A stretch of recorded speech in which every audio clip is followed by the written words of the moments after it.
Welcome back, everyone. Another oversimplified video. Henry, not the 5th, not the 6th, not the 7th, not the 9th, the 8th. Was there a Henry the 9th? I don't know. Very important question. But more importantly, let's just jump right in. This is going to be another fun one. Henry the 8th, big man. Wasn't always a big man. 6 wives. Let's go. It's made possible by Honey. Keep watching to find out how you can save money when you shop online. Also, the reviews are in. That's some nice merch. Get your brand new character pin, limited time face mask, and more. Link down below. Blah.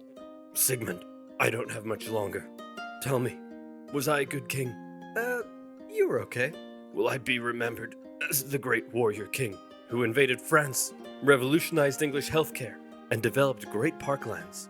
Probably not. Because of the wife killings? Because of the wife killings. Because of the wife killings. Did he only kill 2? There's a thing like forget the thing, but I think there was at least 2 that he beheaded. Sigmund, how did I get here? I still remember the good old days when I was a boy with a heart full of fire, and Mummy would teach me.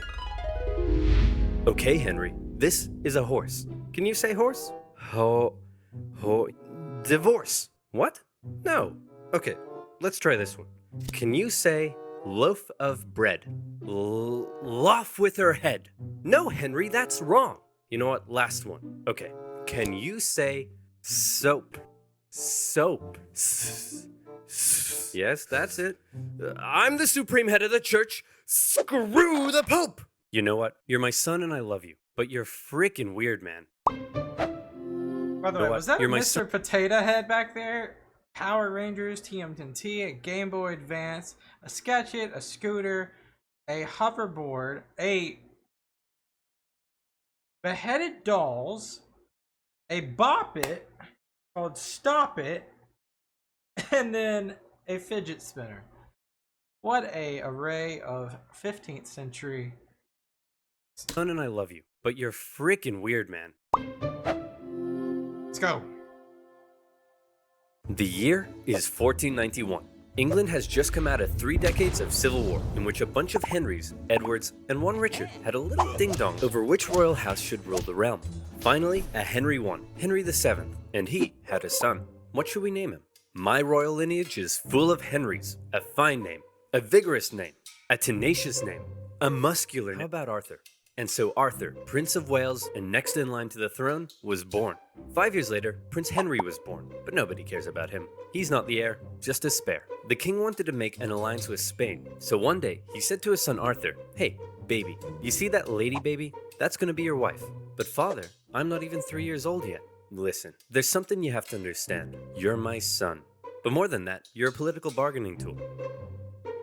But you— Isn't that just crazy to think about how dystopian that sounds nowadays? That the arranged marriages for political gain. Does that happen today? Like, I know there's a few monarchs that currently still exist, like true monarchs. There's constitutional monarchs, they're whatever. It's not like Prince William is going to have whatever his son's name marry. I mean, he might. It's just crazy to think, but it makes sense. You love me, right? I love you as a political bargaining tool. Yay. Hey, Pop, who the heck are you? I've written you a poem. Listen here, tiny man. Can't you see that I'm busy? But I'm your son. I have another son? As Arthur was in another palace, being prepped to become king, Henry lived with his mother and 2 sisters at Eltham, where he was being trained for a church career. And not just that, Henry learnt languages. He played sports. He learnt the recorder. What a nerd. Am I right? Wrong. Henry was the coolest kid around. So I told my Latin teacher he could kissius my buddius. Anyway, here's Wonderwall. Great scholars and theologians from across Europe came to meet and teach the young Prince Henry, who by all accounts was a very enlightened, bright, and charming young boy. Gonna help him out in the long run for sure. Everybody loved Henry, and out of everything Henry was taught, more than anything, he came to adore and respect theology and Catholicism. One of Henry's tutors was English poet laureate John Skelton, who wrote a textbook for Henry that we still have today. In it, he wrote a number of important lessons for the young prince, such as do not be mean, loathe gluttony, and do not violate widows. Important lessons for any 9-year-old boy. Around this time, Henry's older brother Arthur, now 15 years old, was married to Catherine of Aragon, sealing the union between England and Spain. And then he died. Was he dying at the marriage, or this was probably after the marriage? Oh, my alliance with Spain, my poor, poor alliance with Spain. And your son, sire? Oh, yes, of course, my son. But mostly my alliance with Spain. Hey, Pop, who the heck are you? Oh, yeah! And just like that, an unprepared Prince Henry was now the new heir to the throne. And how about that alliance with Spain? Well, the solution was simple. Hey, boy, see that full-grown woman over there? That's gonna be your wife. What, my brother's widow? Yes.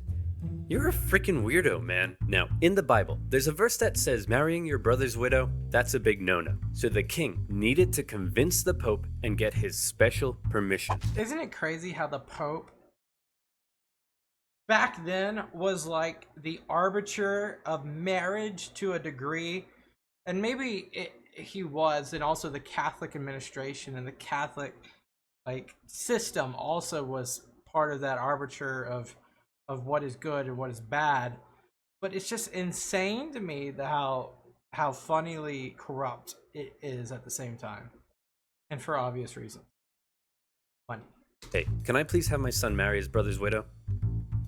Sure, why not? And so it was. Henry's life was turned on its head as he was moved to the royal court, next in line to the throne. But tragedy struck when just a few months later, his mother, with whom he was very close, suddenly died in childbirth. The loss of his mother almost certainly had a big effect on the young boy. In his older years, King Henry VII went on a bit of a paranoid trip, as was normal for a king at Not sure that that's gonna trickle down to his son in the later years of his son's life, but it might. At the time, Henry VII had to quell a number of rebellions, and as he aged, he became ever more suspicious of the nobility around him. To keep them in check, he began levying huge, ruinous fines, left, right, and center. Dukes, bishops, barons, even his own mother. No one was safe from his tyranny, and the nobility of England began to suffer. So when Henry VII finally got sick and died just after Christmas 1508, there was a lot of celebration. Not only because the tyrannical Henry VII... And I think that's Hampton behind them, right? Hampton Palace was gone, but because his replacement was the ever-popular, charming, and handsome 18-year-old King Henry VIII. Henry married Catherine of Aragon in June 1509. You may be wondering, if it's so weird to marry your brother's widow, and since he's now king, couldn't Henry just decide not to? Well, yes, he could, but by now, Henry wanted to. The thing about Henry that was unlike many kings of the time was he married for love, and he had grown quite fond of Catherine, very fond. Historians say their marriage was unusually good, and so he was coronated king. And what a king. Compared to his tyrannical father, he was an absolute joy, having... And I guess if you have a tyrannical father, quote unquote, and he might have been objectively tyrannical, given some of that context, anybody that comes after that's going to seem progressive, given if they just don't do what he did. The blood of two royal houses, he was widely supported. But I feel like Henry VIII is going to go the extra mile in being progressive. He was really, really ridiculously good looking, and those famous calves could achieve world peace. Hey Henry, now that you're king, you know what that means. Costume party! Henry pranced around the palace playing dress up with his friends. He wrote plays. He sang songs. He danced. A true Renaissance man, very different from the gluttonous wife killer we think of today. In his early reign, people from near and far would come to ask favors of the generous king. Hey man, could I gain ownership of some land near Upton Snodsbury? Sure thing, pal. Hey, could I be an earl or a baron or a viscount or something? Anything you want, man. Could I get, just a really cool pig that has, freaking metal wings and 8 legs and shoots flippin' lasers and it can grow more pigs out of it for extra pigs? Say no more. Hey, guys, I was just checking up on the financial report and what the hell? We can't afford this. Henry's council that he inherited from his father weren't happy with all the money he was just throwing around, and they worked hard to curb the king's spending. Since they controlled the royal seals needed to get stuff done, at first they were largely able to control the young king. And for Henry, the most infuriating things of all was they wouldn't let him joust with his friends because it was too dangerous, nor with Ooh. That's some foreshadowing right there. they let him do the thing he wanted most, to go on a great, glorious, and expensive conquest against England's historic enemy, France. Please guys, I'll keep it cheap. How? I'm glad you asked. I've got a promo code. Beautiful timing. But we're going to skip through the honey ad. Excessive spending and war with France. Henry wanted glory. He wanted to go down in history. If he didn't go to war in France, was he even the King of England? Was he? Man, I want to go to war so bad, but the council won't let me. Hey, maybe I can help with that. Whoa, it's Cardinal Wolsey. One of my best friends, despite being an old-ass man, Cardinal Wolsey knew that if he helped King Henry, there'd likely be something in it for him. So what was his great, intricate plan to curb the council's power? You're the king, dum-dum. You can do whatever you want. What? Wolsey began writing bills that simply didn't require the seals, and thus Henry was back on top. For his efforts, Wolsey began to climb the ranks, and he became something of a yes man for King Henry, encouraging Henry to frolic and play while Wolsey took care of business. Hey, kid, you want to go on an adventure? Do I ever? The Pope was at war with France and he needed some help. He offered the young, impressionable King Henry 100 Parmesan cheeses, some wine, and a golden rose if he came to the Pope's aid, and Henry was all in. Was that actually tangibly true? And when I say tangibly true, was those objects the real, like, prize for this? Or is that just not true? At this point in his life, he still respected the church and loved the Pope. And here was the chance for war he had been waiting for. He still didn't have an heir, a fairly big problem for a monarch at the time. But right now, the only kind of smashing he was interested in. And how old was his wife at the time, given that it was his older brother's widow? Which has a real, like, I mean, how old your wife is at the time, really at any time, it's a biological, like, time clock, time ticker for fertility. So interesting. Was smashing French guys in the face. And so off he went. The English already held the French city of Calais. From there, Henry made a glorious victory at the Battle of the Spurs. He took the French cities of Terouanne and Tournai. Word of his victories spread. This was it. Here was the glory he had been waiting for. Back home, his beautiful wife also led armies to victory in Scotland. And better yet, she was pregnant. Soon, Henry would have an heir. All of Henry's wildest dreams were coming true. Oh, he ran out of money. As the French prepared to invade Italy, all Henry could do was go home. Aww. Well, at least now I have an heir to cheer me up. Bring me my son. Henry, this is Mary. Oh, Bloody Mary. Mary? That's a funny name for a boy. Henry, it's a girl. This was Catherine's 5th pregnancy that had not Really? Stillborn, died in infancy, stillborn. Jeez. resulted in a male heir. Happy Henry wasn't so happy anymore. You still haven't given me a male heir. Well, how do you know it's my problem? Maybe it's your problem, Henry. It couldn't be my problem because I've been boinking half your maidstaff and one of them gave me a boy. Sure. Yeah, you know what? Maybe it's my problem. I'll look into that. Cardinal Wolsey, now Henry's Lord Chancellor, knew his job depended on keeping Henry happy, and so he said, well, if you can't be the great warrior, then how about the great peacemaker? Not as cool, but okay. And so the Field of the Cloth of Gold, a glamorous peace summit between Oh, you can see him on the white horse right there. Interesting. England and France was held. The King of France, Francis I, was essentially the French version of King Henry, and the whole thing was basically one giant codpiece measuring contest. The two sides did agree to a peace treaty. However, it didn't last long. You see, there was a third major player in European politics at the time, an exquisite specimen of royal inbreeding, an heir to a huge inheritance, and a chin that could hit a home run. Holy Roman Emperor Charles V. He was Henry's wife's nephew. Henry had helped him out in the past to put down a Spanish rebellion, and now the two wanted to make an alliance, and so a marriage was arranged. Mary, I'd like to introduce you to your 22-year-old fully grown adult cousin, and now your future husband. Ew, he looks inbred. Mary! We're all inbred. Yeah, but not as bad as the Habsburgs. With their new alliance, Charles and Henry agreed to team up and relaunch a campaign against France. In 1522, the English landed and stormed as far south as Agincourt, but Charles didn't commit significant forces. Whoops, sorry man, not sure what happened. I'll join in next year. The next year, England swept northern France, almost taking Paris. But once again, where was Charles? Oh man, I'm so sorry. I promise, next year, I'll be there. The next year came, and a fed-up Henry decided he was gonna sit this one out. And just as Charles ravaged the French at the Battle of Pavia and captured the French king. Holy crap, dude. Yeah, I totally kicked France's butt. That's great. So, can I have the French throne like we agreed? No. What? And also, I don't want to marry your ugly daughter anymore. Oh my god. Ugly? Have you seen your chin? Mummy says it's a strong chin for a strong boy. As Henry's alliance with Charles fell apart, Henry knew his days as a warrior were over. This was a problem for Henry, but it was a bigger problem for his wife. Catherine of Aragon had two jobs. The first was to give Henry a male heir, but the second was to maintain an alliance with her relatives in Spain, including her nephew.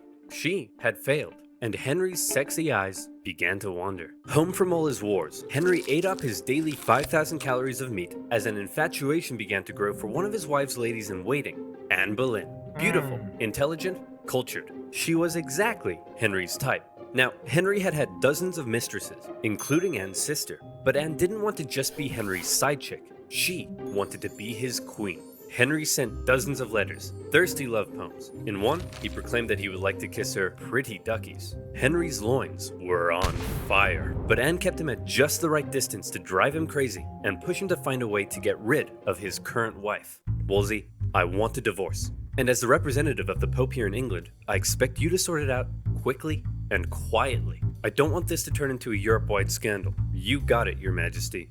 Hey, Big Papa! My boy Henry says he wants to divorce his wife. Any chance?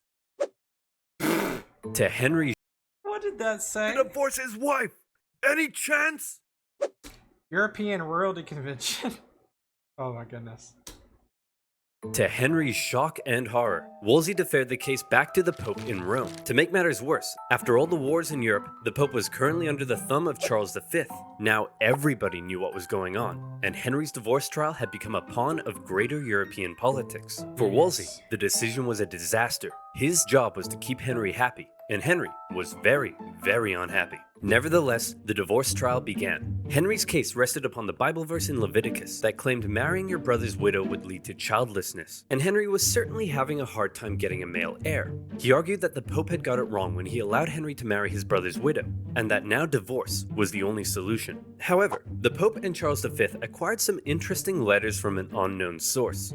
He wants to kiss her pretty duckies? Man, this guy's loins are on fire. The Pope now knew the case for divorce may not actually be found in Henry's Bible, but in Henry's pants. After escaping Charles V, the Pope did send out one Cardinal Campeggio to oversee the trial. Campeggio was an old man racked with gout. It took him 6 painful months to travel from Rome to England, and when he finally got there, this kept happening. Hey, I need you to take a look at this evidence. I can't. My gout is acting up. Hey, are you ready to take my testimony? I can't. My gout is acting up. Hey, can you please make a decision? I can't. Your gout is acting up. My gout is acting up. Anne Boleyn, with her Protestant views in support of the Reformation, suspected the Pope was just delaying. For 2 whole years, the trial dragged on, and in the end, the Pope simply said, no divorce for you. Is this why he separated the Church of England? Or created the Church of England and separated from the Catholicism structure that was currently present under the umbrella of the Pope? Henry, the king that had previously defended the Pope militarily from France and intellectually from the reformist ideas of Martin Luther, who had once respected the Pope above all, now found the Pope standing between him and fourth base. Your Majesty, what will you do? I'm the king, dum-dum. I can do whatever I want. What? For his failure, Henry removed Wolsey from the court. And this is why most people believe that Henry VIII was the last absolute monarch of England. A decision that was likely influenced by Anne Boleyn, who disliked the cardinal. Having fallen from grace and with potential charges of treason over his head, Wolsey died of illness a year later. Ooh. Then, Henry set about removing England from the influence of the Pope. Hey, if you do that, I'll excommunicate you. Who cares, man? Oh no, apathy. My weakness. Henry gathered theologians and scholars together to help him make his case against the Pope. Together, they argued to the people of England that the Pope's rule over the church was basically a takeover of what had once been a self-governing, national English church. And if that sounds familiar, some historians do believe this moment may have laid the foundations for English Euroscepticism. That's right, Brexit may have been influenced by Henry's explosive loins. That's insane, but very factual if this context is true. By and large, the people gave Henry their support, and those that didn't were going to be in for a rough time. But for now, Henry assumed the role of supreme head of the English church, and his next divorce trial was a foregone conclusion. Catherine of Aragon was Aragon, and Anne Boleyn was in. Alright, I've upended the entire country to be with you, so you'd better give me a son, okay? Now, did you get my letter about the duckies? Having finally married the girl of his dreams, it was party time for Henry, and what a party. Life in the Tudor court was non-stop, huge banquets, with each person eating on average 5,000 calories a day. And no vegetables, those are for poor people. Rich people ate meat. And so you know what else is for rich people? Constipation. But don't let that stop the party. The toilets are communal. And Henry himself was the center of everything. He ate the best food. He had 1,200 pairs of shoes. He didn't even have to wipe his own bum-bum. Life was great. Everyone, I give you your majesty, King Henry VIII. But how did they pay for it all? Well, influenced by his fairly Protestant new wife, since Henry had overturned the organization of the church, this is how they paid for it. Oh my goodness, how awful. Selling fake fragments of the cross? Oh no. This has been going on ever since the Crusades. Vials of Jesus' blood that you got from a duck? Using religion in this way? This is terrible. I must confiscate all this money at once. Yes, how awful. I must take all of this away immediately. Monasteries across the nation were dissolved and their riches placed in the royal coffers. Obviously, many people weren't too happy about this, but Henry had a plan for that as well. Henry's descent into tyranny had begun, as any who rejected his new claim as supreme head of the English church found their heads on the chopping block. And so Henry partied. He danced, he sang, he ate, he jousted. And that's where everything goes downhill. The head injury. Be me. Love gluttony. Violate widows. In 1536, Henry fell from his horse in a jousting accident. Not for the first time, but certainly the heaviest fall he had taken yet. Some historians believe the brain damage caused by the incident may have violently accelerated Henry's descent into tyranny. Executions in England ramped up. During his reign, it's estimated 57,000 to 72,000 people were put to death. I did not know that. That is insane. That's how many people died during the Great Terror. Rich or poor, big or small, no one was safe. And the most prominent victim of all was to be Henry's own wife. Yeah. It had been 3 years since their marriage. Anne had been pregnant 4 times, yet she had only been able to produce one healthy child. Probably the greatest queen to ever rule England. And that's debated, but I would say so. A girl. What's more, it's possible she had been going around insulting Henry's manhood. Henry's eyes, once again, began to wander. His new top man, Thomas Cromwell, didn't want to end up like Cardinal Wolsey, and so he came up with a plan. There was a court musician who had been quite flirtatious in public with the Queen. Well, Thomas Cromwell and his boys got a forced confession out of him, saying that it didn't stop at innocent flirtation, and the charges came rolling in. Listen, Anne, we need to talk. Oh no, you're gonna divorce me, aren't you? Just like your last wife. Aw, no, come here, shh, no, I'm not gonna divorce you. It's much worse than that. Anne was charged with adultery, perversion, even incest, and plotting to kill the king himself. Incest? The jury found her guilty, including her own uncle and ex-fiancé, both fearing the wrath of the king. And on May 19th, 1536, Anne Boleyn was Anne Boleyn. Literally the next day, Henry married one of Anne's ladies-in-waiting, Jane Seymour, his third wife. After Anne had smack-talked his manhood, and since he still had no male heir, Henry went on a campaign to ensure the public knew he was as virile as it gets. He had this famous portrait painted of the manliest man I've ever seen. That is like, yeah, definitely the most famous portrait. And later, he would even have his physician make a declaration about his health. King Henry is a fine specimen of a man, and please don't make me say this. Say it.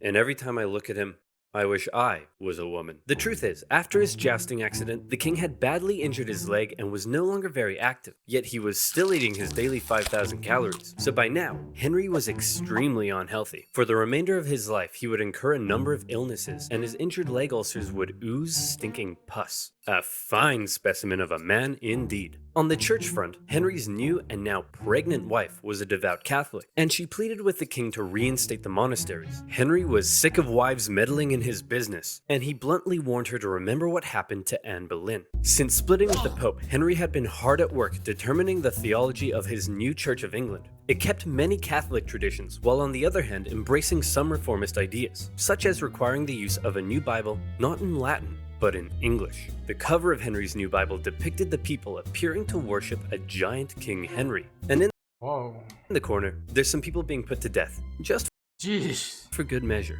For any who opposed Henry's ideas, whether Catholic or Protestant, for any who rebelled against him, it would be off with their heads. In October 1537, Henry finally got what he had been waiting for. His wife Jane gave birth to a healthy boy. However, the triumph soon turned to tragedy, as Jane Seymour died days later from complications during the birth. Henry mourned Jane. That's 3. The woman who had given him a son for 2 years. Your Majesty, it's time to choose your next wife. Thomas! Not now! Can't you see I'm in mourning? That one. The woman Thomas Cromwell had lined up for Henry's next marriage was the sister of a powerful German duke. But all Henry cared about was that she was pretty as pie, and Thomas Cromwell promised that indeed she was. However, when she arrived in England, Henry was less than pleased. Your Majesty, let me introduce you to your 4th wife, Anne of Cleves.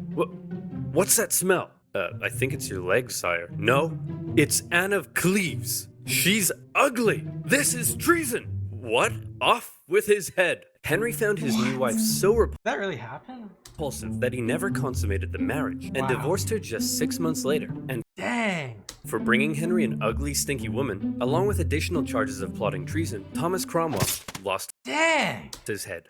Let me know if there's any more context to that. So that's 4.